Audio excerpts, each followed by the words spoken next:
नमस्कार, स्वागत है आप सभी का एक बार फिर से एबीपीएल न्यूज़ में और मैं हूं आपके साथ निधि बिष्ट। 8 फरवरी की वो तारीख थी जब मलिक के बगीचे वनभुलपुरा में जो कुछ हुआ वो कभी भुलाया नहीं जा सकता। वहां पर अवैध मदरसे और मस्जिद को तोड़ने गई नगर निगम और पुलिस प्रशासन की टीम पर वहां के लोगों ने जमकर हमला किया, पत्थरबाजी की गई। वहां पर एक थाना है वनभुलपुरा थाना, उसको आग लगा दी गई। कई पुलिसकर्मी जो है घायल हुए और कई पुलिसकर्मियों को वहां पे जिंदा जलाने की भी कोशिश की गई। जैसे तैसे जो है पुलिस प्रशासन की टीम ने, नगर निगम की टीम ने, लोगों ने बमुश्किल अपनी जान बचाई, वहां से भागे, जैसे तैसे करके वहां से निकले। और इन सब हालातों को देखते हुए जब हालात हद से ज़्यादा बेकाबू हो गए थे, तब हालातों को काबू में लाने के लिए जो है पूरे शहर में कर्फ्यू लगा दिया गया। इंटरनेट की सेवाएं जो हैं वो रातों रात बंद कर दी गई और 3 दिन लगातार 3 दिन तक जो है पूरे शहर में कर्फ्यू था। किसी को बाहर निकलने की अनुमति नहीं थी। हालांकि जिसको बहुत ज़रूरी काम था, जैसे कि मेडिकल की सर्विसेज है, ये सब खुली हुई थी। इसके अलावा जो था स्कूल हो, कोई संस्थान हो, ये सब कुछ, दुकानें वगैरह सब कुछ बंद कर दी गई थी और किसी को भी बाहर निकलने की अनुमति नहीं थी। तो आज जो है तीसरा दिन हो चुका है और वहीं जो है अब कल रात से ही इंटरनेट की जो सेवाएँ हैं वो बहाल कर दी गई हैं और कर्फ्यू में भी थोड़ी ढील दी गई है। जैसे कि आप लोग अभी आसपास देख ही सकते हैं कि अभी आपको यहाँ पे सड़क में आसपास हमारे काफ़ी गाड़ियाँ चलती हुई नज़र आ रही होंगी। तो यही जो है कल तक यहाँ पे आपको एक भी गाड़ी नहीं मिलेगी। पूरे शहर में जो है वो सन्नाटा पसरा हुआ था, कोई भी गाड़ी बाहर नहीं थी और जो लोग थे अपने अपने घरों में एक तरीके से कैद हो गए थे। और जैसे कि मैंने आपको बताया कि कल रात से ही जो है वो इंटरनेट की सेवाएँ बहाल कर दी गई है, कर्फ्यू में ढील दे दी गई है।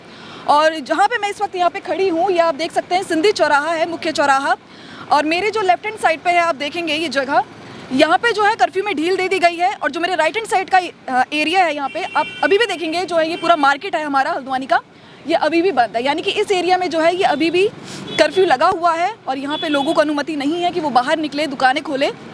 तो अभी तीसरे दिन के बाद हम बाहर निकले हैं, देखेंगे हल्द्वानी के क्या हालात है, कर्फ्यू में किस तरीके की ढील दी गई है, क्या कुछ सेवाएं फिर से शुरू हो गई हैं, इसी के बारे में आज जानकारी लेंगे। तो जैसे कि अभी आप लोग मेरे पीछे देख ही सकते हैं, ये जो पूरा एरिया है ये हल्द्वानी की मंडी का एरिया है, मार्केट का एरिया है। तो अभी जो है ये पूरी तरीके से यहाँ पे बंद आपको नज़र आएगा। पुलिस की टीम यहाँ पे मौजूद है, चप्पे चप्पे पर मौजूद है। और जैसे कि मैंने आपको बताया, इस साइड का एरिया जो है वो खुला हुआ है, आप देख सकते हैं आवाजाही चल रही है वाहनों की। लेकिन इस साइड आप देखेंगे पूरी तरीके से सन्नाटा पसरा हुआ है। यानी कि मैं आपको यहाँ पे बता दूँ कि वनभुलपुरा और वनभुलपुरा से सटा हुआ जो क्षेत्र है वहाँ पे अभी भी पूरी तरीके से हर चीज़ पे प्रतिबंध है, पूरी तरीके से कर्फ्यू लगा हुआ है। इंटरनेट की सेवाएं भी यहाँ पे बंद हैं। हल्द्वानी के जो है वो आधे ही क्षेत्र में इंटरनेट की सेवाएं बहाल की गई हैं और वनभुलपुरा का जो मेन क्षेत्र है जहाँ पे हिंसा भड़की थी, वहाँ पे अभी भी इंटरनेट की सेवाएं बंद हैं और कर्फ्यू लगा हुआ है।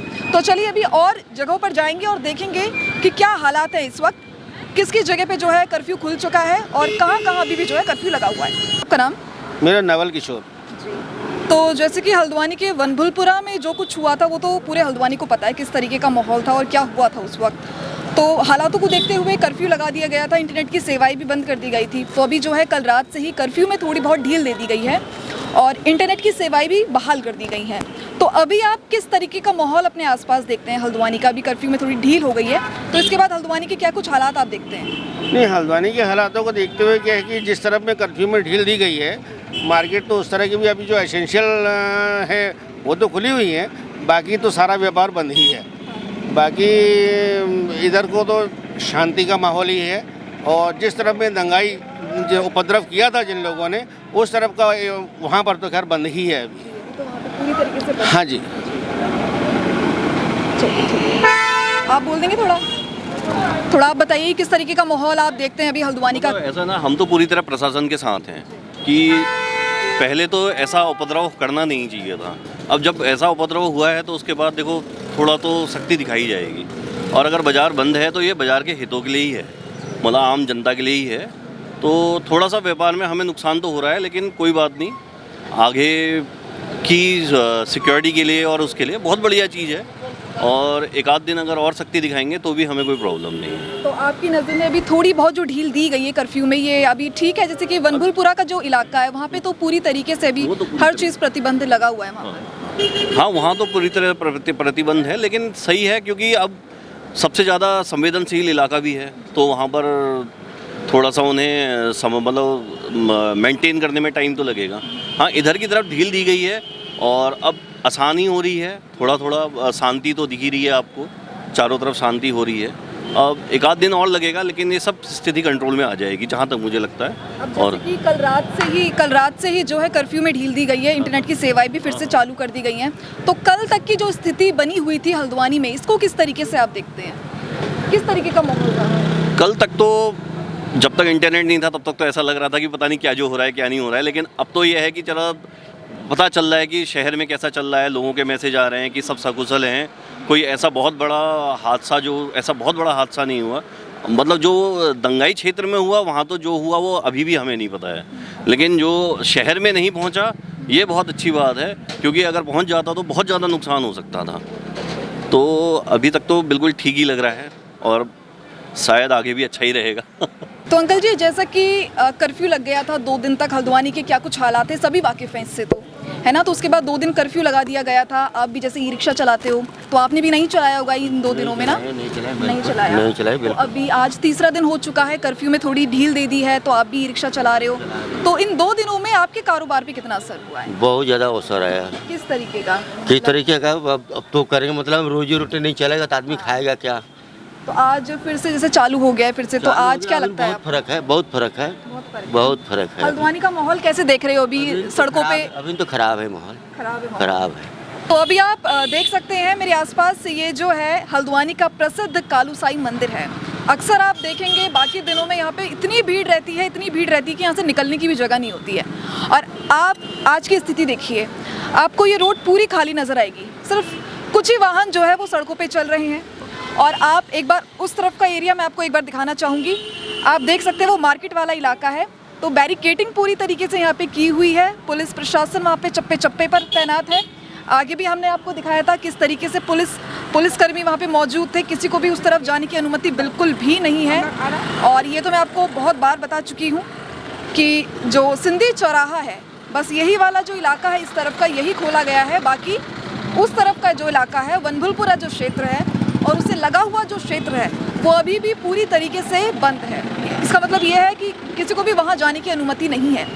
और ये मार्केट तो आप देख ही सकते हैं, ये हल्द्वानी का मेन मार्केट है जो कि पूरी तरीके से बंद है, एक भी दुकानें नहीं खुली हुई है। आगे क्या कुछ स्थिति है ये भी आपको दिखाएंगे। तो ये जो है हल्द्वानी का मेन बस अड्डा है, रोडवेज़ है, जहाँ पे तमाम तरह की जहाँ से बसें चलती हैं। और अभी फ़िलहाल हम देख सकते हैं यहाँ पे कि दिल्ली के लिए जो बसें हैं वो चलना शुरू हो चुकी हैं।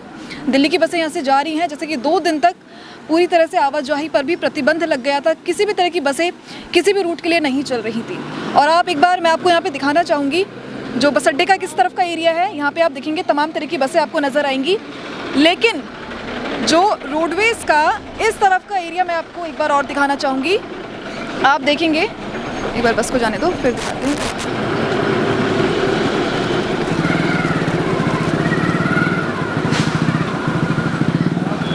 तो जैसे कि एक बार आप देखेंगे इस तरफ का जो एरिया है पूरी तरीके से भी सील किया हुआ है, यानी कि कर्फ्यू यहाँ पे अभी नहीं खोला गया है पूरी तरीके से। पुलिस प्रशासन आप यहाँ भी देखेंगे चप्पे चप्पे पर मौजूद है और पुलिस की गाड़ियाँ आप यहाँ से जाते हुए देख सकते हैं। बसें भी यहाँ से हालांकि जा रही हैं, लेकिन इस क्षेत्र को पूरी तरीके से भी खोला नहीं गया है। तो ये तो मैं आपको बहुत बार बता ही चुकी हूँ। फिलहाल चलिए अभी रोडवेज़ पे हम मौजूद है, बात करेंगे कि किन किन जगहों के लिए भी फिर से जो है वो बस की सर्विस जो है वो फिर से शुरू कर दी गई है। मैं यहाँ पर हल्द्वानी डिपो में एजीएम सुरेंद्र सिंह डिस्ट्रिक्ट, इस टाइम पर हमारे पास मैक्सिमम सर्विसेज स्टार्ट हो चुकी है। जहाँ जहाँ का पैसेंजर अवेलेबल हो जा रहा है हमको अपनी गाड़ियों को भेज रहे हो। अच्छा। बराबर। और अभी फिलहाल जो है मेनली कहाँ के लिए बसें चलना शुरू हो गई हैं पूरी तरीके से? जैसे दिल्ली है, बरेली है इस रोडों में, और चंडीगढ़ और पहाड़ की सारी रोडों को हम गाड़ियाँ भेज रहे हैं। तो जैसे कि 2 दिन तक जो कर्फ्यू लगातार 3 दिनों तक कर्फ्यू रहा था हल्द्वानी शहर में, तो इस दौरान कोई स्पेसिफिक जगह के लिए कोई बसें चल रही थी या पूरी तरीके से बंद थी? नहीं, कुछ गाड़ियाँ हम चला रहे थे। जैसे परसों गेट का पेपर बरेली में था तो हमने अपनी बसें सुबह 5:30 बजे परीक्षार्थियों के लिए अवेलेबल कराई थी, और आज भी पेपर था, आज भी हमने सुबह 5 बजे बसें भेजी हैं बरेली को। और ऐसा कुछ नहीं, पब्लिक जहाँ की है हम पूरी कोशिश कर रहे हैं कि गाड़ियाँ चलाएंगे। तो जब ये 2 दिनों में बसें नहीं चल रही थी, ऐसा कुछ खास कारोबार पर असर देखने को मिला था? हाँ, कारोबार में असर हुआ है। करीब पर डे जो है 10 लाख के आसपास का नुकसान हुआ है हमारे डिपो को, तो अभी आज से जो है फिर बसें सुचारू हो चुकी हैं हर जगह के लिए, अभी चलेंगी आज से? मतलब चल रही हैं, पैसेंजर आ रहा है जो, तो हम उनको भेज ही रहे हैं अभी, लेकिन यात्रियों की अभी कमी है। अभी यात्रियों की कमी है और प्रशासन जैसे अनुमति देता रहेगा हम अपना काम करते रहें। चलिए ठीक है, धन्यवाद। तो आप लोग देख सकते हैं कि ये हल्द्वानी का तिकोनिया चौराहा है। हल्द्वानी के व्यस्त चौराहों में से एक चौराहा ये है और यहाँ पे मैं आपको दिखा दूँ एक बार कि आप यहाँ पे देख सकते हैं कि किस तरीके से यहाँ पे पूरी तरीके से बैरिकेटिंग की हुई है। पुलिस प्रशासन यहाँ पे ये आप देखेंगे तैनात है और जो गाड़ियाँ भी आप देखेंगे, जो ऊपर की तरफ से गाड़ियाँ यहाँ पे आ रही है, यहाँ से डाइवर्ट करके, मतलब कि उस तरफ से नहीं जाने दिया जा रहा है, इस तरफ से गाड़ियाँ जा रही हैं और काफ़ी सख्ती यहाँ पे जो है कर्फ्यू के तीसरे दिन भी एहतियात काफ़ी तरीके के बरते यहाँ पे जा रहे हैं। पूरी तरीके से मैं आपको बता चुकी हूँ कर्फ्यू नहीं खोला गया है। इसी को ध्यान में रखते हुए जगह जगह जो है बैरिकेडिंग आपको यहाँ पे देखने को मिलेगी। कई सारी दुकानें, जो मार्केट हल्द्वानी का जो मेन बाज़ार है उसको भी पूरी तरीके से अभी यहाँ पे नहीं खोला गया है। कुछ ऐसी ही चीज़ें हैं जिनको अभी खोला जा रहा है। तो यहाँ भी आप देख सकते हैं गाड़ियों की आवाजाही किस तरीके से यहाँ पे हो रही है। और इससे पहले हम रोडवेज़ भी पहुँचे थे, वहाँ भी हमने बात की तो उनका भी कहना है कि 2 दिन में बसें तो चल रही थी, लेकिन कुछ ऐसी चिन्हित जगह थी जिन जगहों के लिए बसें चलाई जा रही थी और खासा नुकसान देखने को उनको मिला है। उनका कहना था कि एक दिन में 10 लाख का जो है नुकसान हुआ है। तो कारोबार पे भी काफ़ी असर पड़ा था इन 2 दिनों में। हालांकि अब धीरे धीरे करके जो है हल्द्वानी के हालात जो हैं वो सामान्य हो रहे हैं। धीरे धीरे हर चीज़ जो है वो अपनी पटरी पे आ रही है। आने वाले दिनों में हालात और सामान्य होने के आसार हैं, लेकिन अभी फ़िलहाल के लिए जो है ये बात मैंने आपको शुरुआत में भी बताई थी कि बस कुछ ही जगह का जो है वो इंटरनेट सर्विस शुरू कर दी गई है, कुछ ही जगह में जो है वो कर्फ्यू में ढील दी गई है और बाकी जो वनभूलपुरा इलाका है, उससे सटा हुआ जो इलाका है, वहाँ भी जो है अभी कर्फ्यू पूरी तरीके से नहीं खोला गया है और ना ही इंटरनेट की जो सेवाएं हैं वो वहाँ पे बहाल की गई है। इसका मतलब ये है कि वहाँ के जो लोगों को है वो अभी भी सावधानी बरतनी होगी। अभी भी जो ये रूल्स रेगुलेशन पुलिस प्रशासन की तरफ से जारी किए गए हैं, इनको फॉलो करना पड़ेगा। तो फिलहाल इस रिपोर्ट में बस इतना ही। मैं अपने सहयोगी लावांश के साथ निधि हल्द्वानी, ABPL न्यूज़।